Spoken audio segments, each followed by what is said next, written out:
কানায় আমার রাসূল সাল্লাল্লাহু আলাইহি ওয়াসাল্লাম ইরশাদ করেছেন, হযরত আনাস রাদিয়াল্লাহু তাআলা আনহু থেকে বর্ণিত, তিনি বললেন, আনাস রাদিয়াল্লাহু তাআলা আনহু قال قال رسول الله صلى الله تعالى عليه وسلم يقول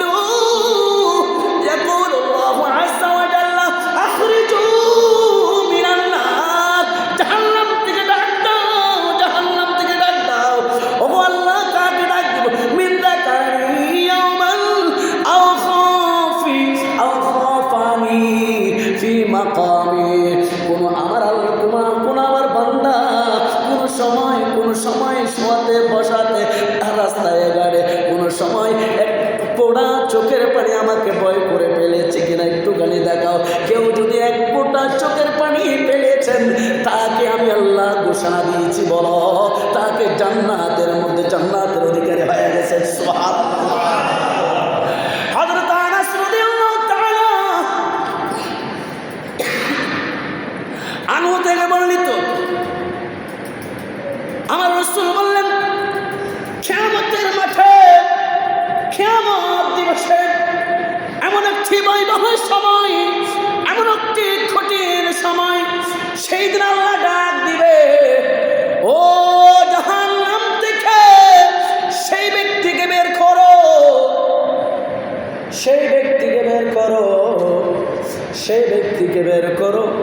এ হাদিস খানা রয়েছেন তিরমিজি শরীফের প্রথম খণ্ডে as-সুনান কিতাবুস সিফাতি জাহান্নাম হাদিস নাম্বার 2594, হাকিম আল মুস্তাদরাক হাদিস নাম্বার 234 নম্বর হাদিস।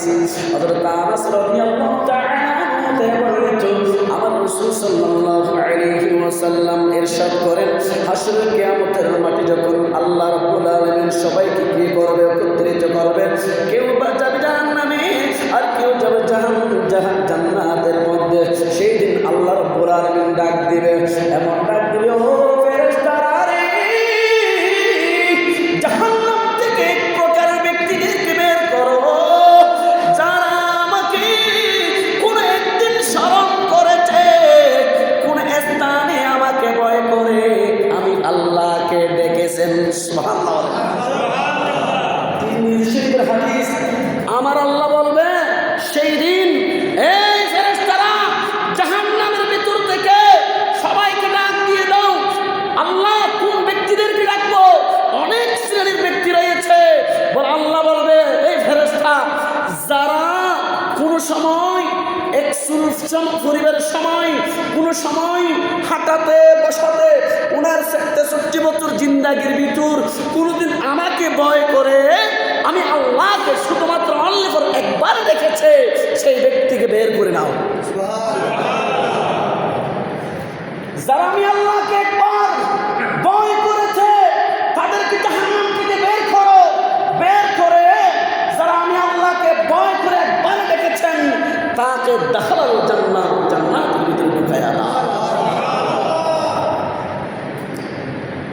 তাইলে তো আমরা তো ডাকার মতো তো দেখতে জানি না, এত বড় বড় সুযোগ চলে গিয়েছেন। আল্লাহকে একবার ডাকলে জাহান্নামের মধ্যে অবধারিত হয়ে গেছে, সেইখান থেকে বের করে জান্নাতের মধ্যে দেওয়ার কথা ঘোষণা দিয়েছেন। তাই আমরা আল্লাহ এত সুযোগ দেওয়ার পরেও পুরো দিনে কি এক ওয়াক্ত নামাজ কি আমরা পড়তে পারি না? এক ওয়াক্ত শুধু। কারণ কেউ কেউ বলে না সকালে পড়ি নাই আর দুপুরে কেন পড়বো, গুনাহ হবে। এটা বড় কথা, বোয়া কথা, এটা বড় কথা, এটা বোয়া কথা। আপনি এক ওয়াক্ত নামাজ পড়েছেন, এক ওয়াক্তের হাজিরা উত্তোলন করেছেন, দ্বিতীয় ওয়াক্ত পড়েছেন, দ্বিতীয় ওয়াক্তের হাজিরার কি করেছেন, সিগনেচার করেছেন, তৃতীয় ওয়াক্ত পড়েছেন।